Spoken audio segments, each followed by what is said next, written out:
කාසි රටේ අස්සක රජතුමාගේ දේවියට දෙවගණක් බඳු ලස්සන රූපයක් තිබුණා. ඇගේ නම උම්බරී.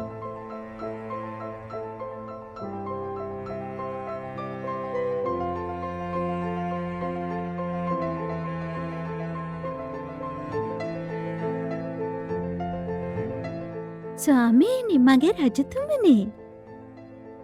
මගේ සොඳුරිය උම්බරේ. රජතුමා උම්බරී දේවියට පනමෙන්න ආදරය කළා. ඇයත් ඒ වගේමයි. අස්සක රජතුමාගෙත් උම්බරී දේවියගෙත් ආදර කතාව කාසි රටේ අස්සක් මුල්ලක් නෑර ප්‍රසිද්ධ වුණා.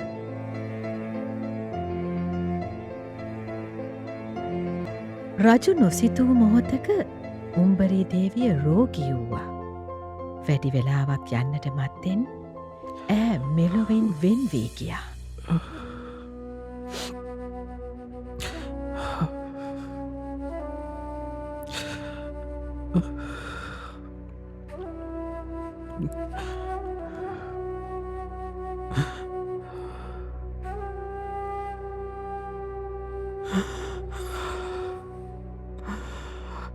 අනේ මගේ උම්බරී දේවී.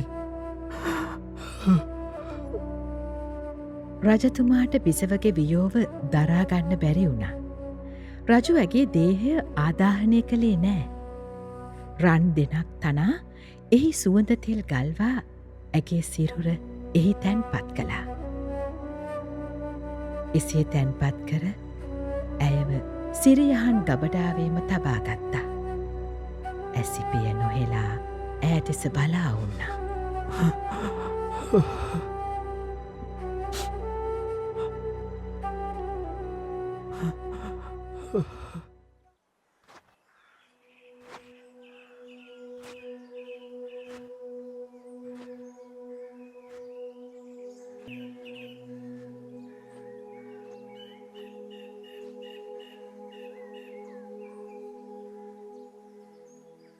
තාපසතුමනි, ඔබ වහන්සේට නමස්කාර වේවා. සුකී හෝතු.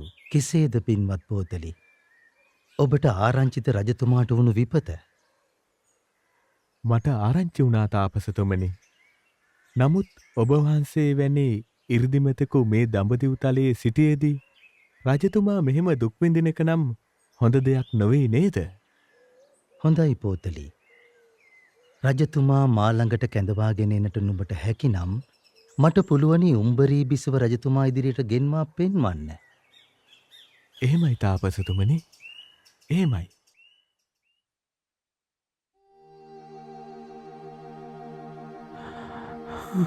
රජුට බැලු බැලූ දෙසින් පෙනුනේ දෙවගණක් බඳු උම්බරී දේවියගේ රූපය විතරමයි. මාපියන් ඇමතිවරු රජතුමා සනසන්නට කොතෙක් උත්සාහ කළත් පලක් වුණේ නෑ. මෙහෙම දින 7ක් ගත වුණා.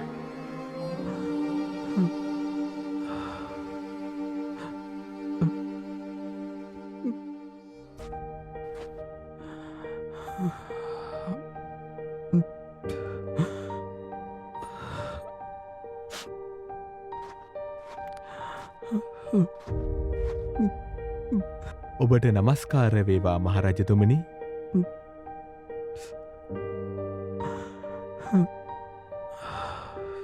නමස්කාර වේවා ඔබ වහන්සේට. පෝතලේ මේ නුඹද? ඇත්තක්ද මේ කියන්නේ? නුඹට මගේ උම්බරී දේවි ගෙනල්ලා දෙන්න පුළුවන්ද? පුළුවනි රජතුමනි, පුළුවනි. රජුනි, පේනවදර ඈත ගසමුල වැඩ සිටින්නේ කවුරුන්ද කියලා? මහා බලසම්පන්න තාපසතුමෙක්. උන්වහන්සේට එය කළ හැකි බව පැවසුවා. හොඳයි පෝතලේ, අපි යමු උන්වහන්සේ මුණ ගැහෙන්න.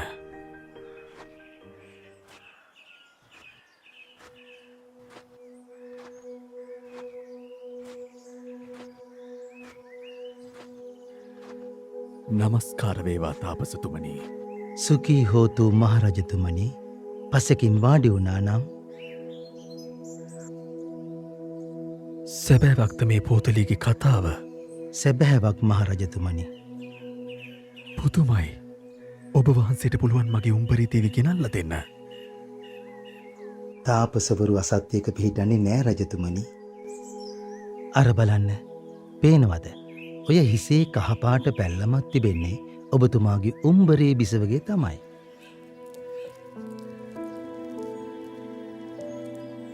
වෙන්න බෑ, වෙන්න බෑ. දෙවඟනක් වගේ ලස්සනයි. රජතුමනි, මමයි ඔබේ උම්බරේ.